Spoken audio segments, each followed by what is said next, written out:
বর্তমানে আমাদের সমাজে দেখা যায় পুরুষ ও মহিলারা রোজা রেখে অশ্লীলতায় ভরপুর বিভিন্ন ছায়াছবি, গেম, টিভি ইত্যাদির মাধ্যমে ইফতারের আগ পর্যন্ত সময় অতিবাহিত করে। এতে রোজার পবিত্রতা থাকে কি না, এভাবে যারা রোজা রাখে তাদের হুকুম কি, খুবই গুরুত্বপূর্ণ প্রশ্ন এবং আমি বলবো যে সমাজকে স্পর্শ করে এমন প্রশ্ন। প্রথম কথা হলো রোজাটা আসলে কি? রোজা কি কেবল এমন যে আমি খাদ্য থেকে বিরত থাকলাম বা পানীয় থেকে বিরত থাকলাম? না, এটা তো রোজার মূল সংজ্ঞা না। শরীরের প্রত্যেকটা অঙ্গ প্রত্যঙ্গের রোজা আছে। আমার চোখের রোজা হলো অশ্লীল দৃশ্য থেকে আমার চোখকে বাঁচিয়ে রাখা। আমার মুখের রোজা হলো মিথ্যে কথা থেকে আমার মুখকে বাঁচিয়ে রাখা। আমার মস্তিষ্কের রোজা হলো অপবিত্র চিন্তা থেকে আমার মস্তিষ্ককে পবিত্র রাখা। আমার হৃদয়ের রোজা হলো মন্দ ভাবনা থেকে আমার হৃদয়কে বিরত রাখা, মুক্ত রাখা। এই জন্য রোজা শুধুমাত্র মুখের নয়, শুধুমাত্র খাদ্য থেকে বিরত থাকার নাম রোজা নয়, পানীয় থেকে বিরত থাকার নাম রোজা নয়। কি হবে আমরা সবাই খেলে পান করলে, রোজা না রাখলে? আল্লাহর তো কোনো ক্ষতি হবে না।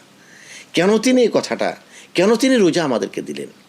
রোজা আমাদেরকে দিয়েছেন মূল কারণ হলো লাআল্লাকুম তাত্তাকুন, আমরা যেন মুত্তাকি হতে পারি। মুত্তাকি মানে, মুত্তাকি কাকে বলে? রাসূল বলেছেন আত্তাকওয়া হাহুনা ইউশিরু ইলা সদরি। আল্লাহ রাসূল সাল্লাল্লাহু আলাইহি ওয়াসাল্লাম ইউশিরু ইলা সদরি, তার বুকের দিকে আঙ্গুল দিয়ে ইশারা করেছেন আর বলেছেন আত্তাকওয়া হাহুনা, আত্তাকওয়া হাহুনা, তিনবার বলেছেন আত্তাকওয়া হাহুনা। এইখানটাই হলো তাকওয়া। হৃদয়ে তো রোজা নেই। হৃদয়ে কি আছে? হৃদয়ে আল্লাহর ভীতি। যে ব্যক্তির অন্তরে আল্লাহর ভয় আছে সে রোজা রেখে সিনেমা দেখবে না। হ্যাঁ, সিনেমা দেখলে তার রোজা ভাঙবে না, সেটা ভিন্ন কথা। গান শুনলে তার রোজা ভাঙবে না, সেটা ভিন্ন কথা। কিন্তু যে ব্যক্তি রোজা রেখে সে তার চোখের রোজা রেখেছে, যে রোজা রেখেছে সে তার মুখের রোজা রেখেছে, যে রোজা রেখেছে তার হৃদয়ের রোজা রেখেছে। এই জন্য যে রোজা আমাকে অশ্লীল দৃশ্য দেখা থেকে হেফাজত করতে পারছে না, এটাকে আদৌ রোজা হচ্ছে?